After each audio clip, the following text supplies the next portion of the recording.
Listen, there is a reason why thousands of landlords rent to Section 8 tenants. When done correctly, it can be a gold mine for you as a landlord and real estate investor and make a positive impact on your community. Hi, I'm Nana, and here we talk about and implement all things passive income, personal development, and mindset.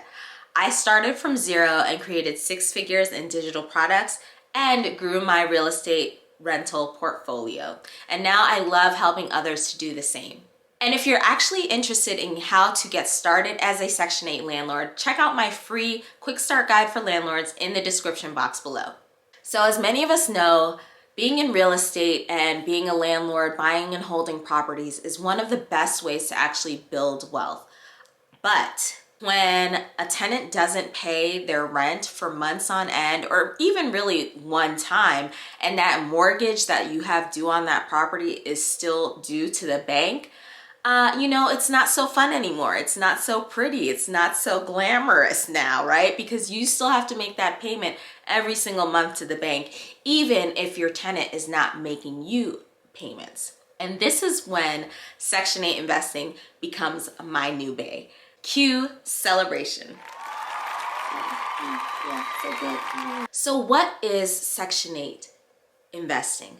Well, the Section 8 program is a program that was created by the U.S. Department of Housing and Urban Development, and it was made to and created to help low-income families find affordable housing. So it helps low-income families subsidize their housing by providing them housing vouchers that help pay for their rent every single month.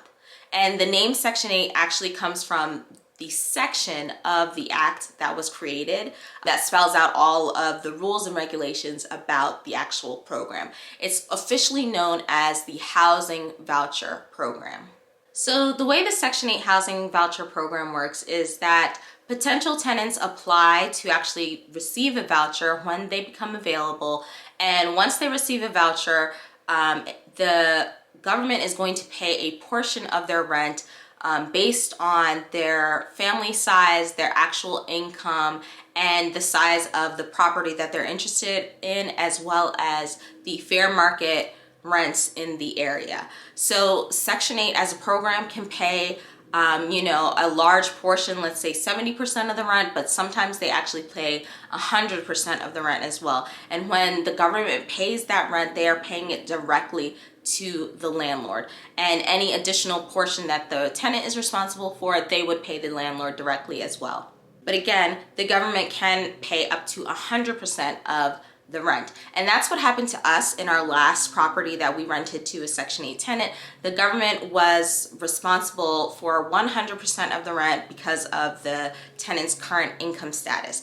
And that right there is what makes Section 8 so fantastic, and what made us decide to move most of our real estate strategy over to Section 8, because when you have the government paying the rent every single month, it is just a fantastic feeling to know that you're getting that income coming in every single month. And that right there is the biggest benefit to any landlord: guaranteed rent. Say it with me again: guaranteed rent. So before we get into any of the other benefits, let's actually talk about some of the common misconceptions and myths that are keeping a lot of you and a lot of other landlords from actually getting started with Section 8 investing and keeping you away from the program. So the number one myth that people hear is that Section 8 tenants are hard to manage, hard to deal with, and they will tear up your house. So in my opinion, Section 8 tenants are just like market rate everyday tenants, right? You've got some good and some bad. And it's going to come down to you as a landlord on how well you screen your tenants. And the same goes for when you're renting out to market rate traditional tenants, right? How well you screen them for their background, but their previous history with housing and renting and all of that is on you as a landlord to do your due diligence, and that will help determine the quality of the tenant that you have. I also think that because the housing voucher program is so limited and there are just so few spots available. For instance, here in Southern Nevada, the last time the wait list for Section 8 was open 2 potential tenants. There were over 20,000 spots, and there are not anywhere near 20,000 Section 8 properties and landlords available. So sometimes people wait on average between 2 to 11 years, depending on the state, to actually get a voucher. Now, I don't know about you, but if I've been waiting that long, I am going to do everything I can to make sure I comply with my lease, to make sure that I am a good tenant, and to make sure that I don't lose this voucher that I literally waited years to get. And the thing is, many people believe that with Section 8, if you decide to accept Section 8 tenants, you by force have to take any old Section 8 tenant that comes your way. And that's truly not true. That is totally false. You as a landlord have the right to screen the tenants and select the tenant that you want, as long as you're following housing laws and regulations and you're not doing anything illegal. You have the ability to choose the tenant that you decide to move into your property. So you can make that decision and make sure that you're choosing the best quality tenant that you can find. Myth number 2 is that when you get paid Section 8, your rent payments are not reliable, or they're not on time. And this can't be further from the truth. Once you get your rent payments established by the local housing authority that you are doing your Section 8 rental through, they pay you like clockwork on time on the 1st of the month. Here we get paid actually usually on the 30th or 31st, which is even better. So the money is there on the 1st. And if they are paying all the rent, then of course you're getting all the 100% of the rent on that date. But if your tenant also has a portion that they need to pay, they're also paying you directly, however you decide you want to be paid, whether that's direct deposit, by check, etc.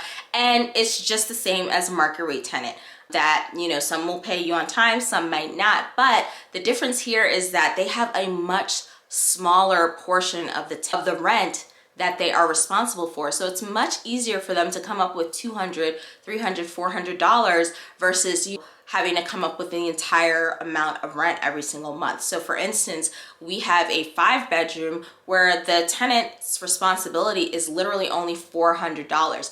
Now, for a 5-bedroom house, they are only responsible for $400. So you best believe every month they are willing and able and happy to make that $400 payment on time directly to us as the landlord, because they know what a good deal they're getting and they want to hold on to that voucher. And myth number 3 is that properties have to be in bad condition or really bad neighborhoods in order to qualify for Section 8. And this is absolutely false. Any property can be a Section 8 property. You just as a landlord have to be willing to accept Section 8 tenants. And your property to be in the Section 8 program actually has to pass an inspection and meet HUD's housing quality standards to make sure that it's safe, in good repair, and clean, so that you're providing safe, clean, affordable housing to those tenants. Plus, in my personal opinion, better quality properties in better quality neighborhoods equals better quality tenants a lot of the time. So Section 8 tenants are people just like anyone else. Some people I know who are Section 8 landlords have been Section 8 tenants in the past. And so they want nice things as well. They want good quality schools for their kids. They want good quality neighborhoods to live in and have a positive environment. So again, the better quality property that you have, oftentimes the better quality tenant you're going to attract, because that quality tenant wants to be in that environment and wants to be in that neighborhood. That's my opinion. What do you guys think? So now let's talk about my favorite part, all of the benefits of being a Section 8 landlord. Okay, so we already talked about number 1, which is BAE, guaranteed rent payments every single month. Chef's kiss. Nothing like it, right? If you've been in real estate for a while, if you've been a landlord for a while, or if you're like me and you have done Airbnbs before, when you are a traditional landlord and you're relying on market rate tenants, if your tenant happens to lose their job, their priority is feeding their family, feeding themselves, and maybe getting another job. And your rent payment might be the bottom of the list on what they need to pay. and so you could miss payments. Same thing with Airbnb. It's on you every single month, every single week, every single day to actually get a booking. And if you don't get bookings, you don't get paid. So the Section 8 program, the benefit as a landlord is that once you get your tenant and once you establish those rents, every single month, as long as you have the tenant, the government is going to pay you their portion of the rent on time like clockwork. And then the next benefit is that the Section 8 program is pandemic proof, recession proof, and even government shutdown proof. So during all of these experiences that we have had in all these situations over the last 10, 15, 20 plus years, the Section 8 program has continued to pay rent. So for instance, I am sure a lot of you know, if you're an investor or just you are around and living during the pandemic, there was an eviction moratorium, understandably so, but those landlords who did not have Section 8 tenants and they had traditional tenants, no one was working for quite a while, and so a lot of people, especially if you're living paycheck to paycheck, did not have money to make their rent payments. And so a lot of landlords and Airbnb hosts were suffering. There was a period when Airbnb canceled all reservations, but they also refunded all those guests, or which is understandable again, but sucks for a host. So none of that happened to the Section 8 landlords. They were sitting pretty. I wish I had been a Section 8 landlord at that time, because the government continued to pay those rents. And for some people, as traditional landlords, they had tenants who couldn't pay them for a year or two, but they still had mortgages on those properties. So they still had to make that mortgage payment every single month. But if they had been a Section 8 landlord, they would have been able to still get that rent every single month, cover their mortgage, and hopefully be making positive cash flow. The next positive benefit is that there is an extremely high demand for affordable housing in this country.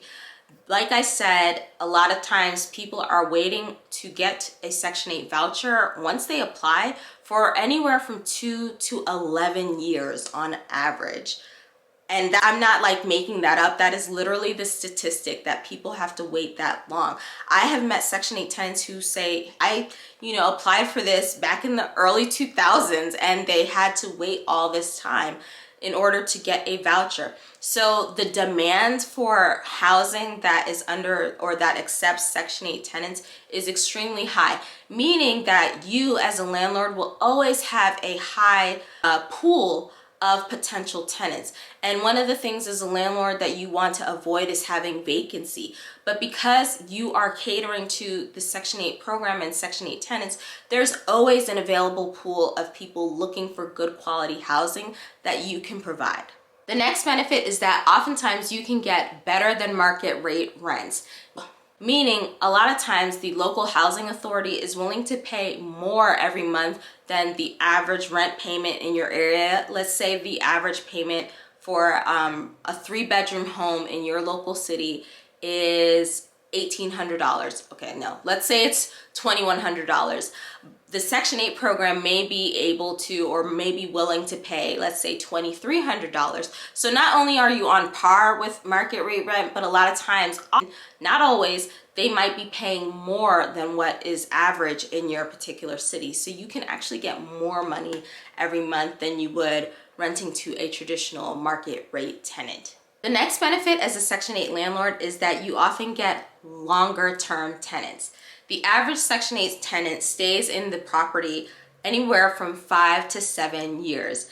And the longer a tenant stays, that means you have less vacancy and less turnover. And when you have less vacancy and turnover, that means you have less money that you have to spend on, cleaning out the property, having to repaint it after, normal wear and tear. If someone has stayed there for a year, you still have to spruce it up in order to rent it again. And then you don't know how long it's going to take you to actually find a tenant and all of that jazz. So being able to reduce the vacancy rate that you have is going to help you keep more money in your pocket. And then the final benefit, which really is one of the best benefits, is that you're able to actually help people in need. Affordable housing in the US is at an all-time low. Ever since the pandemic, the price of housing has gone up both for purchasing as well as renting and skyrocketed. Inflation is banana pants, and there is a need for more and more affordable housing in this country. Harvard recently did a study that showed that over 50% of Americans cannot afford to pay their rent, meaning Americans spend over 30% of their income on housing. And if you know anything about economics and how they calculate things, the recommendation is to spend 30% or less of your income. So many Americans, over half, are now spending over 30% of their income just for their housing costs. And so being able to provide affordable housing all over the country really is a great benefit, because you're making a positive impact on your community, and it's something that this country really needs. So I love that that's something that I can do and provide, and it's something that I look forward to doing and hope to do more and more of as we grow our real estate portfolio. And for me, the Section 8 program is one of the best strategies in real estate that I'm going to continue with. And again, if you're interested on how to actually get started as a Section 8 landlord, go ahead and check the description box below for my free Section 8 quick start guide for landlords as well as aspiring real estate entrepreneurs and investors. And it's going to walk you through all the steps you need to actually get started with Section 8 investing and becoming a Section 8 landlord. And if you found this video helpful, you can check out this next video here to learn even more on how to grow and profit in your real estate portfolio.